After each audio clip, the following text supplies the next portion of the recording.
Mempengaruhi emosi. Jadi pembelajaran ini terkait adanya kesadaran emosional. Jadi mulai dari titik ini mengingatkan sejenak kejadian yang paling signifikan mempengaruhi emosi selama Anda berada di komunitas belajar. Jadi selama ada di sekolah dalam pembelajaran, komunitas belajar, untuk emosi tentunya di situ ada emosi senang, ada emosi sedih, kecewa, marah, bangga dan lain-lain. Nah, tugasnya di sini kalian ada sedih, capek, ada sedih, bahagia tapi nggak jadi karena kepikiran kerjaan. kerja tapi tidak jadi.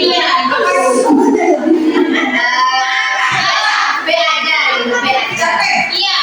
Capek. Jadi antara capek dan bahagia. Iya. Jadi bahagia atau capek? Iya. Lakukan untuk meditasi.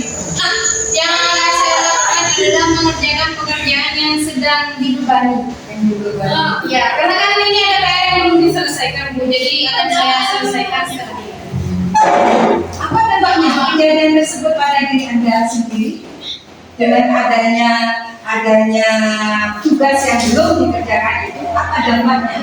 Dampaknya saya menjadi kepikiran terus, uring-uringan, ya merasa terbebani. Apa tindakan apa yang Anda ambil di kemudian hari untuk mengatasi hal tersebut? Sebenarnya prokrastinasi itu buruk. Prokrastinasi itu merupakan hal menunda-nunda pekerjaan yang seharusnya segera diselesaikan. Nah, tapi saya tidak tahu kenapa tidak pernah kapok. Jadi tindakan apa yang akan Anda ambil kemudian hari, saya akan lebih giat ketika ada tugas segera dikerjakan. Terima kasih. Ini penampilan masih dari satu peserta. Senang momen situ yang ada di situ yang Anda rasakan. Perasaan saya sangat bahagia sekali. Sangat bahagia sekali. Pada saat itu apa yang Anda lakukan? Kenapa Anda sangat bahagia? Karena kalau saya itu saat kerja itu kan banyak sekali teman-teman redaksi gitu. Jadi saya itu suka sekali berteman. Jadi kalau misalnya nambah teman baru, saya semakin bahagia. Nambah tugas, saya juga semakin bahagia. Apalagi kalau ada tugas. Jadi tugas itu bukan menjadi beban buat saya, tapi bisa mungkin nanti tugas itu harus selesai. Karena pastinya itu berdampak baik untuk saya sendiri. Jadi saya sangat bahagia tidak menjadi beban atau menjadi kesedihan buat saya. Jadi tugas yang ada di mobil itu membuat sangat bahagia, tidak beban itu. Bahagia sekali. Apa dampak dari apa tersebut pada diri Anda berarti sudah ya? Dampaknya dampak dari tugas itu membuat Anda bahagia. Tindakan apa yang Anda ambil di kemudian hari? Tindakan apa? Dari tugas yang membuat saya bahagia. Ya tentunya saya harus konsisten dengan segala sesuatu yang saya lakukan.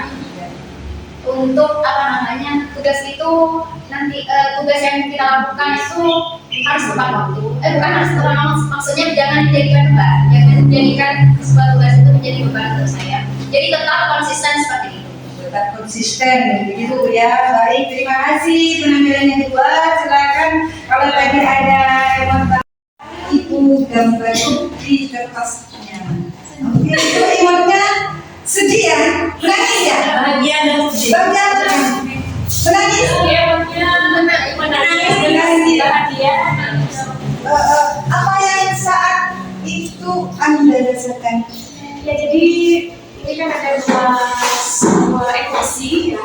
Kenapa ada dua emosi? Sebenarnya tidak hanya untuk ngobrol saja, untuk semua. Kali ini saya akan berpusat pada itu.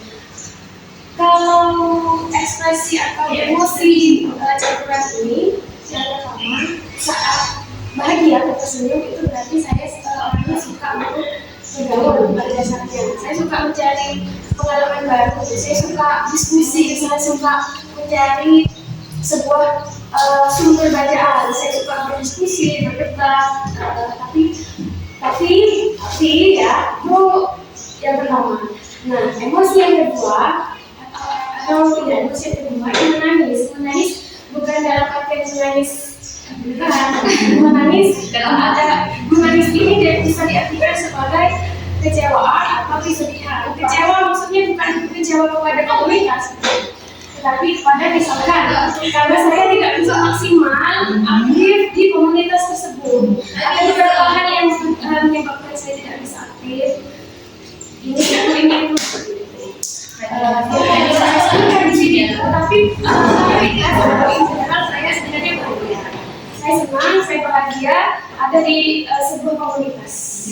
Apa yang ibu lakukan untuk mengatasi kalau tadi seperti istilahnya sedih?